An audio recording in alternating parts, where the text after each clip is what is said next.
Hello and welcome to this first-of-its-kind special edition of Cronkite News. I'm Haley Brandt. Tonight, we want to take you full circle. Our goal is to be transparent in our planning and reporting the news of the day. So we're taking you from pitch to primetime to our post-newscast meeting, documenting the work of our reporters, editors, and producers as they prepare stories for our Arizona PBS audience and for cronkitenews.azpbs.org. We hope you enjoyed this look behind the scenes. This is Cronkite News Full Circle. Hi, this is Emily Richardson and I'm a reporter with Cronkite News. I was calling to see if someone could speak with me today about Governor Doug Ducey's decision to suspend Uber from testing their self-driving cars here in Arizona. We are thinking about doing it on safety moving forward, right? Yeah. So Arizona's #1 in pedestrian deaths across the United States. Yeah. And so it was I think we're gonna try to talk to Tempe City Council or Tempe PD or DPS Police, yeah, I think to see what they're gonna do. Emily? Yes. Thank you for holding. Patrick is away from his desk, but he said if you would mind to email him. Okay. Talk to me on camera today before 2 p.m. Thank you. Please leave a message for... Hi, this is Emily. I'm a reporter with Cronkite News, and I was calling to see if there's anyone from Waymo who would be willing to talk with me today about Waymo's safety precautions. Anyone from the Tempe Police Department? Good. Sorry, Brian Fisher is not available. Or since the accident, Waymo has released a safety statement. Has it been since the accident though? Yeah, they did it today. Oh, really?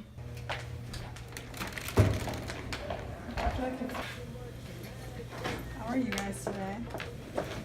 Here we go. Shell semi story. Okay. If you want to just look over and see if you like the direction that it's gone. Yes. I reached out to Doug Ducey's office and they said that the PIO will get back to me, but he hasn't yet. Literally just saw that Waymo's planning on buying 20,000 Jaguars. Yeah. I didn't put that in here yet, but I will. I can. Yeah. So obviously that part might need to be taken out if the police won't talk to me. Because ultimately it's about pedestrian safety and driver safety and things like that. Okay, yeah. So, I think I might go to Tempe campus and see if any of ASU students have or even just down Mill. Yeah. You know.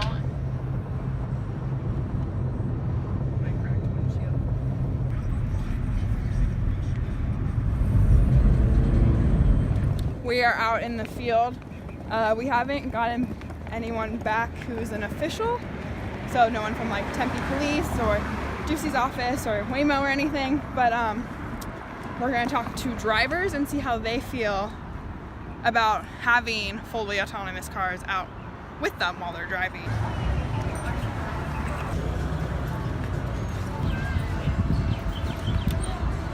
Tell me your full name and spell it for me. People are going to want these automated services, and even though I take the safety right now is obviously in its... Okay, thank you.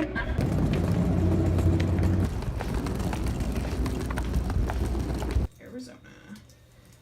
Since we are multimedia journalists, I am going to take my sound that I have and I'm going to turn it into a social video so that they can tweet it and tease the show that will be happening at 5 p.m. I think this is a good quote because he says this sound bite right that's here. a right decision, because if someone gets killed, that's a fatality on the hands of Arizona people. So he says on the hands of Arizona people, which is a very broad term to me, and that is script due. I know, but I feel like that needs to be in the anchor intro as well. Okay, And that's then fine. we need to advance the story in the next. It's later this year. Autonomous cars onto Phoenix streets later this year. Governor Doug Ducey announced he is suspending Uber from testing their cars in the valley. Footage from the car that hit and killed a pedestrian was released. Mission right here. But it's just where those other two pink ones are. The other one's the Waymo video from today.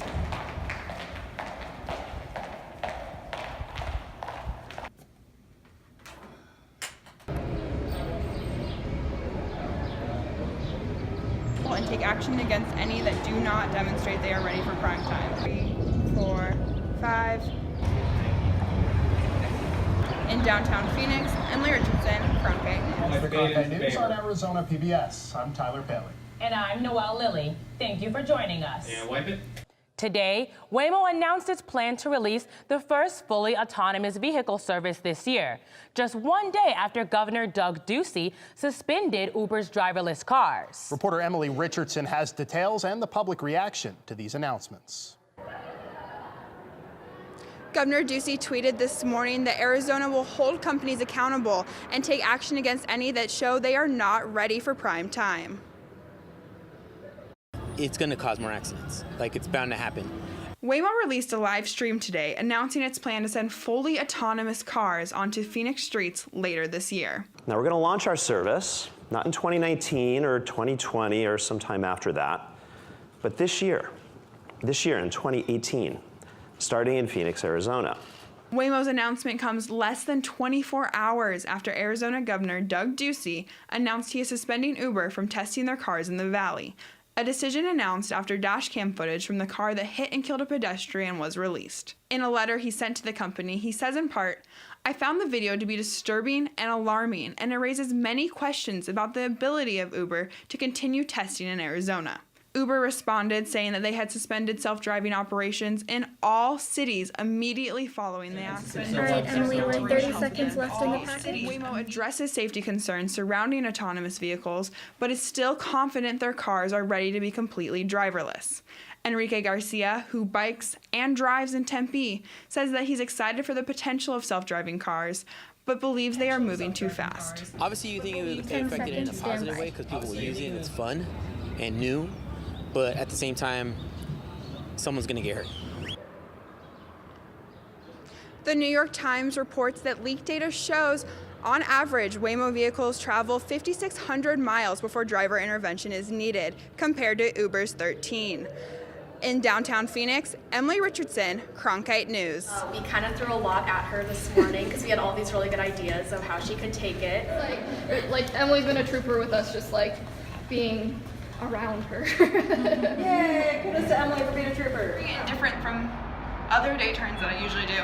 It wasn't an event that I went to. It was something that I had to piece together. And I overall think it turned out pretty good. It got the facts out there. And I wish I had been able to get more of my own sound instead of using Waymo. I genuinely enjoy doing stories like this. Like, I genuinely enjoy doing stories where I have to do it under the pressure of deadline. It's nice to like be done for the day. I'm tired. It's tiring, but yeah, no, it was good, I think, overall.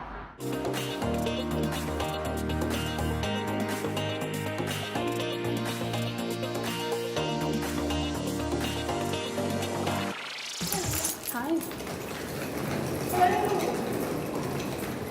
What's happening? Well, we had an event that we were going to cover. We are covering. It was going to be at 9:30. Now it's 8:30. I think it's 8:20. Let's go.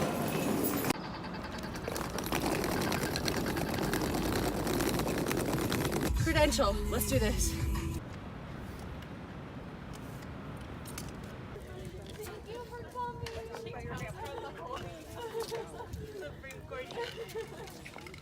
Entonces estamos aquí porque en el 2013 los colegios comunitarios de José, como vimos una victoria en nuestro caso de las licencias. I would probably say that they'll probably be an hour.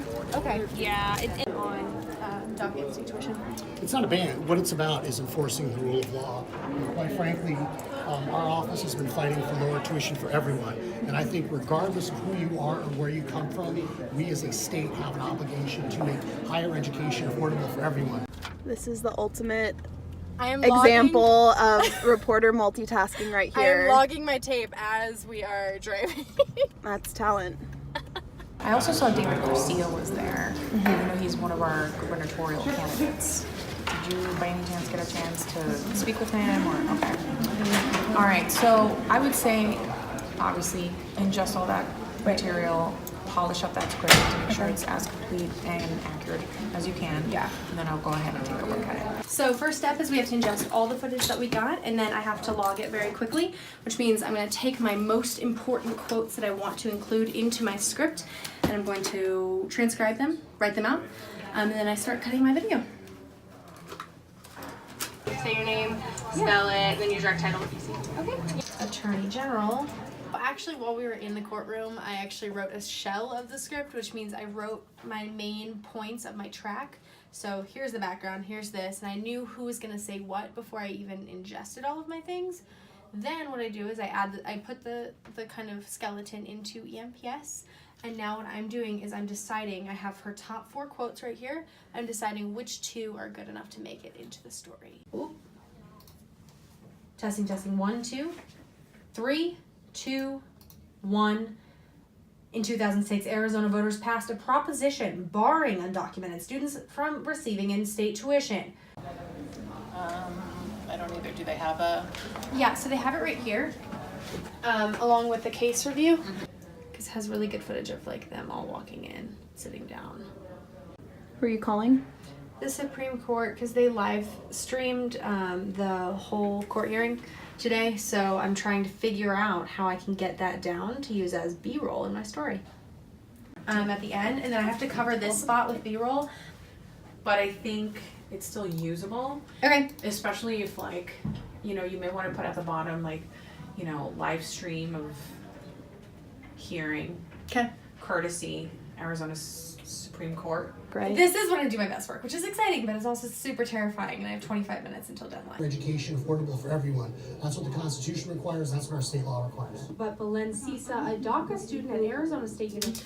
Let's make that transition a little smoother. Okay. Boom. 2:57 p.m. Okay, times. President Donald Trump has tweeted multiple times about the program.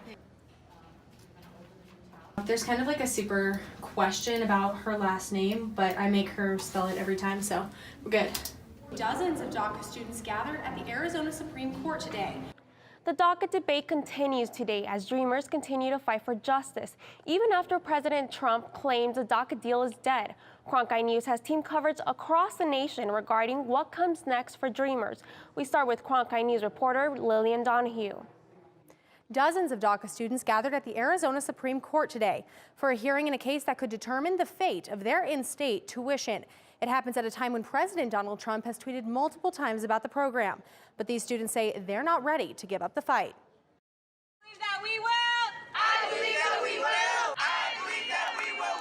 University DACA students and advocates spent Monday morning at the highest court in Arizona. Is it over? No!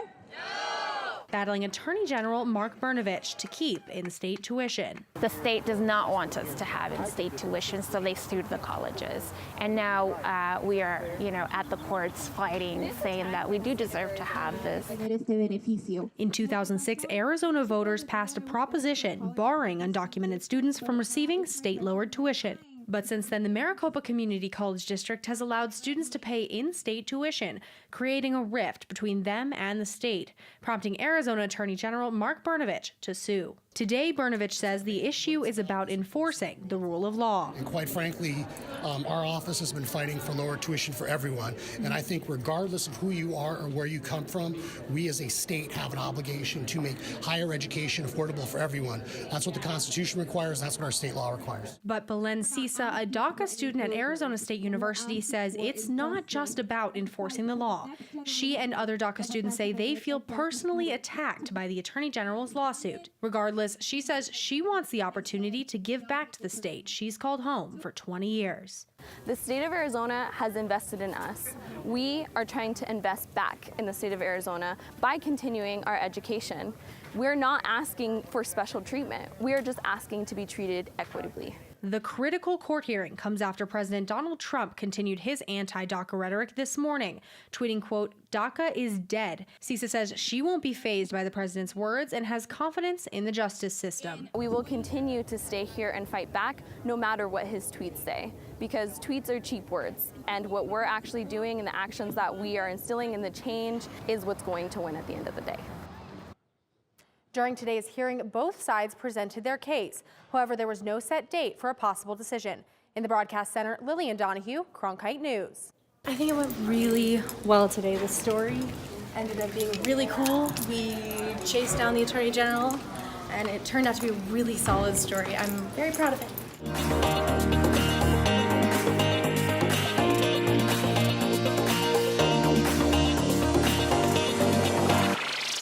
I'm Judy Woodruff, anchor and managing editor of the PBS NewsHour. The journalists of tomorrow face a fast-changing media landscape, but quality news remains vitally important to our communities, our country, and our world. At ASU's Walter Cronkite School of Journalism and Mass Communication, students learn solid, reliable reporting, holding the powerful accountable, and rebuilding the public's trust. The Cronkite School and Arizona PBS, preparing the next generation for a stronger future of journalism. I'm Ted Simons, host and managing editor of Arizona Horizon. Join us each weekday at 5:30 and 10 as we bring you the top newsmakers who impact the state. We cover the stories in depth that shape and affect our local communities, and we take the time to ensure that all voices are equally heard. For more than 30 years, Arizona Horizon has been your voice and your source for what matters most, right here on Arizona PBS. As journalists at Cronkite News, we report on stories that matter to you by focusing on the local impact.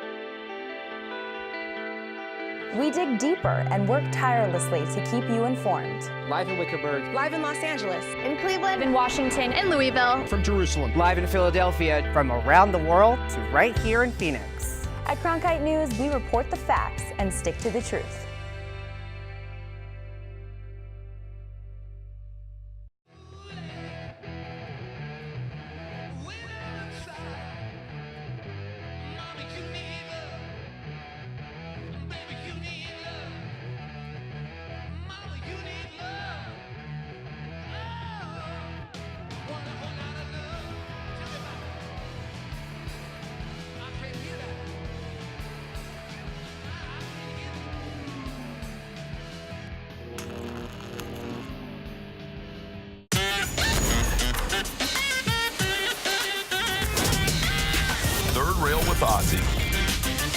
The new weekly show where we tackle the taboo and debate the tough questions with some of the most interesting minds in the game.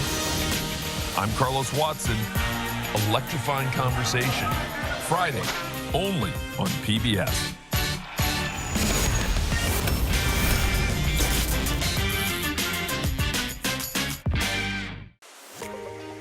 We're back with more behind-the-scenes footage here on Cronkite News Full Circle. Your chance to see our teams in action and how a pitch becomes a primetime story here on Arizona PBS. Sydney is going to go to Phoenix Fire's annual Preventing Drowning events at Point Tapatio. So we've already had a couple of drownings this year already. So what time is that? That is at 10 a.m. Okay, so sometimes Phoenix Fire shoots their own video, so maybe they shot the mock drowning if we missed that, but I think they'd still be out there for interviews. Okay. So maybe if you can get these good interviews, maybe they shot the video, and maybe we can make it work. So I had a job interview. It ran a little bit longer than I thought, so now we're just going to hop in the car, go, and we're going to see what we can make out of it.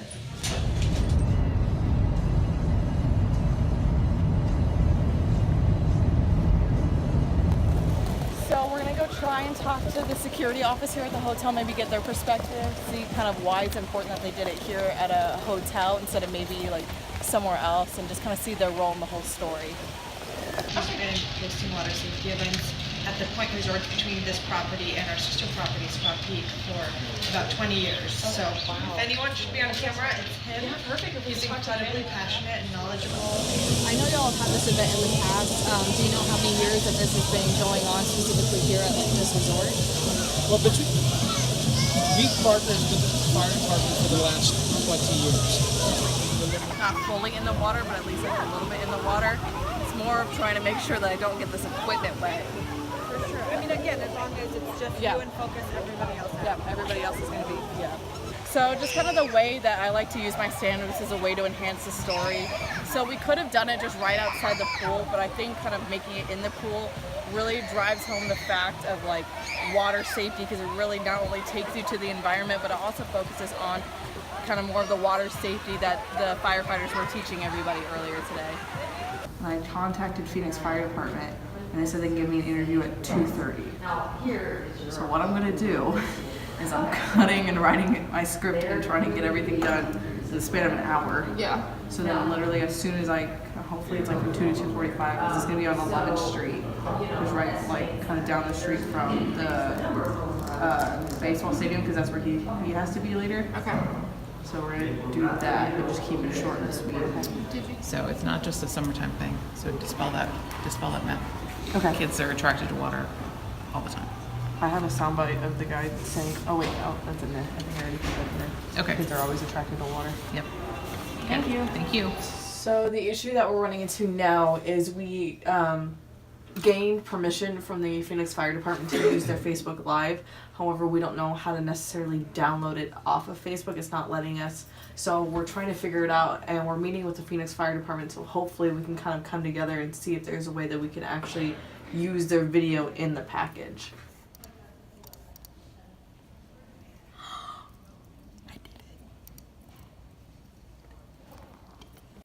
I put it, How would I say that? I gotta put this on a client. Is it shared?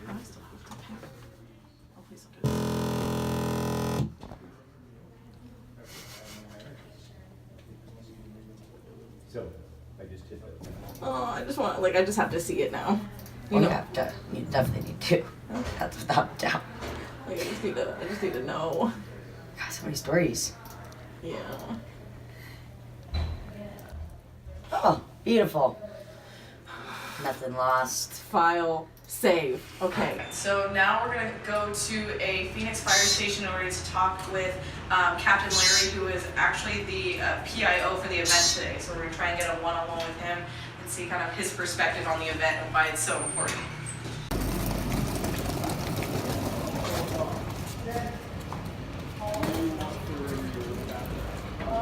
Perfect. So just kind of give me a rundown about what happened at the drill earlier today.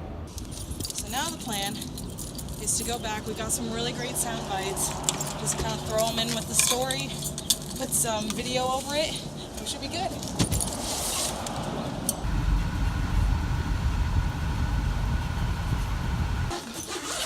We just have to kind of go through and see which clips we exactly want. So here I already kind of built in wherever I want soundbite of him being informational, and then one kind of him telling the importance of kind of water safety and different things like that. Fire department use a drowning drill to teach parents that water safety isn't just a summertime issue. Okay, this needs to be And we don't have this package yet, so we're going to go to the tag. Framer as well. See, this one's Okay, I just need some water. Where is water? Oh, that's kind of cool. Oh, there are 2 streams, so it might be in that one, or it might be in like this one. So far this year, there have been 4 incidents involving child drownings. Reporter Sydney Eisenberg shows us how the Phoenix Fire Department used a drowning drill to teach parents that water safety isn't just a summertime issue. Transport the child to the hospital. For some reason, children are just attracted to water, and these drownings happen throughout the year. The Phoenix Fire Department hosted a drowning drill to show parents that water safety shouldn't be used just in the summertime. We pulled the child out of the pool. A bystander performed good bystander CPR. Somebody made quick access to 911, and then our crews got there and started CPR from that point. Firefighters handed out these water safety checklists that focus on the ABCs of water safety: adult supervision, barriers, and classes. With adequate adult supervision and really people being vigilant to what's going on and being aware of their surroundings, these are 100% preventable accidents. Johnson Mathai is the Director of Safety and Security for the Point Hilton Tapatio Cliffs Resort. He invited the department to use the hotel for a water safety drill almost 20 years ago, after hearing about so many drownings in the valley. He says that while all three parts of the ABCs are important for water safety, the most important aspect is adult supervision. It's not a child's fault. It's the adult supervision that causes, or lack of, that causes it. We do watch, but without their sense of urgency, it becomes very difficult. In Phoenix, Sydney Eisenberg, Cronkite News. Man, it was a day. So started off kind of behind the 8 ball by missing the actual event, but we definitely were able to turn it around. We were able to get in contact with the hotel and talk with the hotel security, who told this great story about how he has actually been involved with the project for 20 years. And then we got some great kind of shots at the pool, and I was able to actually get in the pool, which is a nice treat for me. And finally actually being able to talk with the Phoenix Fire Department and get their story, I think just definitely wrapped it up. It was definitely a fourth quarter game, just kind of those last few minutes trying to make sure if we're actually going to get the shot or if we're going to get the interview. But I think it turned out well, and we got it in the show, so that's always the best part. And definitely kind of a taste, even more of a taste of what the real world is going to be like after Cronkite News. So definitely a day that I will not be forgetting anytime soon.